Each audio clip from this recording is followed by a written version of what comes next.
Guys, ഇന്ന് നമ്മൾ ഇന്ത്യയിലെ തന്നെ സ്ലിമ്മസ്റ്റ് ആയിട്ട് കോഡ് കർവ്ഡ് ഡിസ്പ്ലേ തരുന്ന ഒരു ഫോണിനെ പറ്റിയിട്ടാണ് സംസാരിക്കുന്നത്. ഏതെന്നല്ലേ?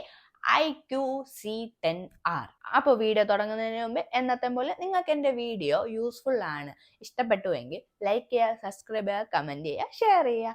സോ വീഡിയോയിലോട്ട് കിടക്കാം. 3 വേരിയന്റിലാണ് ഫോൺ ഇറങ്ങിയിരിക്കുന്നത്, അതും 2 കളർ വേരിയൻസിൽ, അക്വമറൈനും മൂൺസ്റ്റോണും. ഡിസൈൻ ഒക്കെ കാണുമ്പോൾ നമുക്ക് ചിലപ്പോൾ കോപ്പി അടിച്ച പോലെയൊക്കെ തോന്നും, സ്വാഭാവികം. iQ പ്രസ്താവിക്കുന്നത് ഇന്ത്യയിലെ തന്നെ സ്ലിമ്മസ്റ്റ് ഫോൺ, അതും കോഡ് കർവ്ഡ് ഡിസ്പ്ലേ തരുന്ന സ്ലിമ്മസ്റ്റ് ഫോണാണ് iQC10R എന്നാണ്. അതിനും കാരണമുണ്ട്. കാരണം ഇത് ജസ്റ്റ് 186 grams വെയിറ്റേ ഉള്ളൂ. എന്താല്ലേ? അത് മാത്രമല്ല, 7.4 mm തിക്നെസ് ആണ് ഇതിൽ വരുന്നത്. സോ നല്ല സ്ലിം ആൻഡ് സ്ലീക്ക് ഡിസൈൻ ആണ് നമുക്ക് ഫോൺ തരുന്നത്. കോഡ് കർവ്ഡ് ആയതുകൊണ്ട് തന്നെ ഫ്രണ്ടിലും ബാക്കിലും ചെറിയൊരു കർവ് വരുന്നുണ്ട്. സോ നമുക്കതൊരു പുതിയ അനുഭൂതി തന്നെയായിരിക്കും. ഒരു 20,000 രൂപയുടെ ഫോണിൽ ഇങ്ങനെ ഒരു കോഡ് കർവ്ഡ് ഡിസ്പ്ലേ തന്നതിന് iQ നമ്മൾ തംസ് അപ്പ് കൊടുക്കണം. 120 ഹെർട്സിന്റെ റിഫ്രഷ് റേറ്റോടുകൂടി അമോലോഡ് ഡിസ്പ്ലേ ആണ് യൂസ് ചെയ്തിരിക്കുന്നത്. അതുകൊണ്ട് തന്നെ നിങ്ങൾക്ക് നല്ലൊരു കളർ എക്സ്പീരിയൻസ് തന്നെയായിരിക്കും ഇതിൽ നിന്ന് കിട്ടുന്നത്. സ്കോട്ട് സെൻസേഷന്റെ ആൽഫ ഗ്ലാസ് ആണ് ഇതിൽ യൂസ് ചെയ്തിരിക്കുന്നത്. അത് മാത്രമല്ല, പ്രീ അപ്ലൈഡ് ആയിട്ടുള്ള സ്ക്രീൻ പ്രൊട്ടക്ടറും അവൈലബിൾ ആണ്. ഇതിന്റെ പീക്ക് ബ്രൈറ്റ്നസ് വന്നിട്ട് 1800 നിറ്റ്സ് ആണ്. നമ്മൾ ഡയറക്റ്റ് സൺലൈറ്റിലൊക്കെ പോകുമ്പോൾ 1300 നിറ്റ്സ് വരെ കിട്ടും. അത് മാത്രമല്ല, HDR10+ ഇതിൽ അവൈലബിൾ ആണ്, ബോത്ത് യൂട്യൂബും നെറ്റ്ഫ്ലിക്സിൽ. ഡിസൈൻ്റെ കാര്യം പറയുമ്പോൾ ബാക്കിൽ പ്ലാസ്റ്റിക്കും പോളികാർബണുമാണ് യൂസ് ചെയ്തിരിക്കുന്നത്. എന്നാൽ മിലിറ്ററി ഗ്രേഡ് ഡ്രോപ്പ് റെസിസ്റ്റൻസും SGS ഡ്രോപ്പ് റെസിസ്റ്റൻസ് അപ്രൂവ്ഡ് ആണ്. നിങ്ങളുടെ കയ്യിൽ നിന്ന് ഫോൺ ഇപ്പോൾ അബദ്ധത്തിന് താഴെയൊക്കെ വീണെന്ന് പറഞ്ഞാൽ ഒരു ലിമിറ്റ് വരെ അതിനൊന്നും പറ്റാതെ സൂക്ഷിക്കാൻ ഫോണിന് സാധിക്കും. പരീക്ഷിക്കാൻ നിൽക്കണ്ട, കാരണം പൊട്ടിപ്പോയാൽ നിങ്ങൾക്ക് പോയി, അത്ര തന്നെ. IP69 68 റേറ്റഡ് ആണ്. ചാറ്റൽ മഴ, പൊടിക്കാറ്റ് ഇതൊന്നും നിങ്ങളുടെ ഫോണിനെ ഏൽക്കത്തില്ല എന്നും പറഞ്ഞ് അതും പരീക്ഷിക്കാൻ നിൽക്കരുത്. ഡ്യുവൽ സ്റ്റീരിയോ സ്പീക്കർ ആണ് ഇതിൽ യൂസ് ചെയ്തിരിക്കുന്നത്. അതുകൊണ്ട് തന്നെ നല്ല ക്വാളിറ്റി സൗണ്ട് തന്നെയാണ് പ്രൊഡ്യൂസ് ചെയ്യുന്നത്. പെർഫോമൻസ്, മീഡിയടെക് ഡിമെൻസിറ്റിയുടെ 7400 ചിപ്സെറ്റ് ആണ് ഇതിൽ യൂസ് ചെയ്തിരിക്കുന്നത്. അതുകൊണ്ട് തന്നെ നിങ്ങൾക്ക് ഒരു ബെറ്റർ പെർഫോമൻസ് ആണ് ഫോൺ നൽകുന്നത്. ഏകദേശം AnTuTu സ്കോർ 7 lakhs അടുത്തുണ്ട്. ഓപ്പറേറ്റിംഗ് സിസ്റ്റം വന്നിട്ട് ആൻഡ്രോയിഡ് 15 വിത്ത് ഫൺ ടച്ച് OS 15 ആണ് ഇപ്പോൾ ഓടിക്കൊണ്ടിരിക്കുന്നത്. സ്റ്റോറേജ്, LPDDR4Xന്റെ 8GB 12GB റാം ആണ് തന്നിരിക്കുന്നത്. UFS 2.2 128 256GB ഇന്റർണൽ സ്റ്റോറേജ് ആണ് പ്രൊവൈഡ് ചെയ്തിരിക്കുന്നത്. ക്യാമറ, ഡ്യുവൽ ക്യാമറ സെറ്റപ്പ് ആണ് വരുന്നത്. മെയിൻ ലെൻസ് വന്നിട്ട് OISോട് കൂടിയുള്ള സോണി IMX882 ലെൻസ് ആണ് യൂസ് ചെയ്തിരിക്കുന്നത്. അടുത്ത ലെൻസ് വന്നിട്ട് 2MB ലെൻസ് ആണ്. അൾട്രാ വൈഡ് ലെൻസ് അവൈലബിൾ അല്ല. ഫോട്ടോയുടെ ക്വാളിറ്റി പറയുകയാണ് എങ്കിൽ വളരെ നല്ല ഫോട്ടോ ക്വാളിറ്റീസ് തന്നെയാണ് കിട്ടുന്നത്. പക്ഷെ ചില ലൈറ്റിങ്ങിൽ വരുമ്പോൾ ചില പ്രശ്നങ്ങളുടെ ഡീറ്റെയിലിംഗ് ഒക്കെ കുറഞ്ഞതുപോലെ ഫീൽ ചെയ്തു. അല്ലാത്ത പക്ഷം ഫോട്ടോസ് ഒക്കെ നല്ല ക്വാളിറ്റിയിൽ തന്നെയാണ് കിട്ടുന്നത്. പോർട്രേറ്റ് ആയാലും 1x 1.5x 2x വരെ നമുക്ക് എടുക്കാൻ പറ്റും. വീഡിയോ നമുക്ക് 4K 30 FPS വരെ ഷൂട്ട് ചെയ്യാൻ പറ്റും. സെൽഫി ക്യാം, 32 MB ലെൻസ് ആണ് യൂസ് ചെയ്തിരിക്കുന്നത്. അതിലും നമുക്ക് 4K 30 FPS വരെ ഷൂട്ട് ചെയ്യാൻ പറ്റും.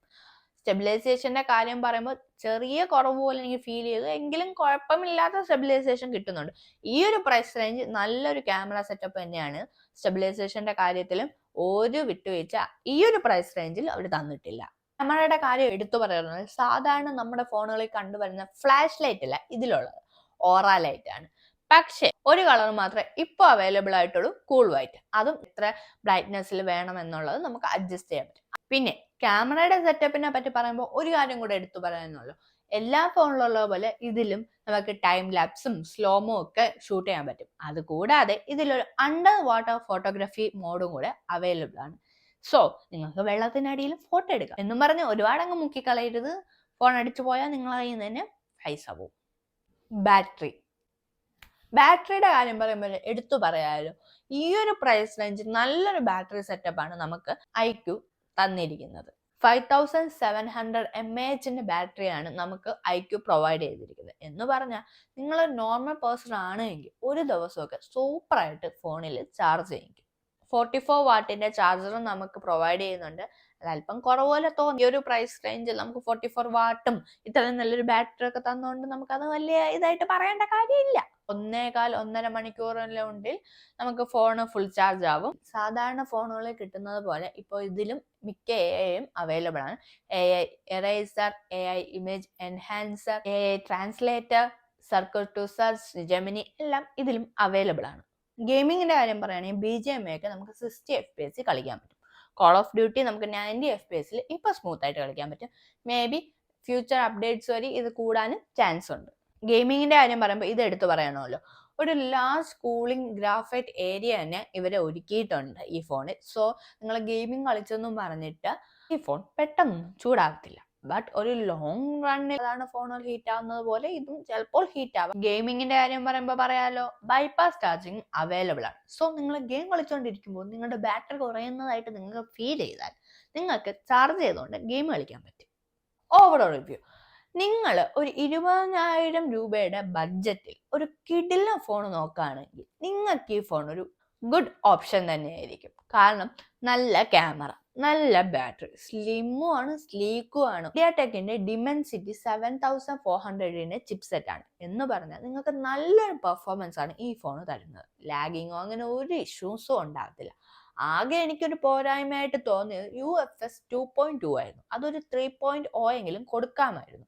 എനിക്ക് കുറച്ചും കൂടെ വെൽ ബാലൻസ്ഡ് ആവുമെന്ന് തോന്നിയിരുന്നു. നിങ്ങൾക്കൊരു വ്ളോഗ് എടുക്കാൻ താല്പര്യമുള്ളതാണ്, അല്ലെങ്കിൽ റീൽസ് എടുക്കാൻ താല്പര്യമുള്ളവരാണ് എങ്കിൽ ഈ ഫോൺ ഒരു നല്ല ഓപ്ഷൻ തന്നെയായിരിക്കും. കാരണം ഇതിന്റെ മെയിൻ ലെൻസ് ഒക്കെ വെൽ ഒപ്റ്റിമൈസ്ഡ് ആണ്. നിങ്ങൾക്ക് നല്ലൊരു കളർ വൈബ്രൻസിയിൽ നല്ലൊരു ക്വാളിറ്റി ഫോട്ടോസും വീഡിയോസും തന്നെയാണ് ഇത് തരുന്നത്.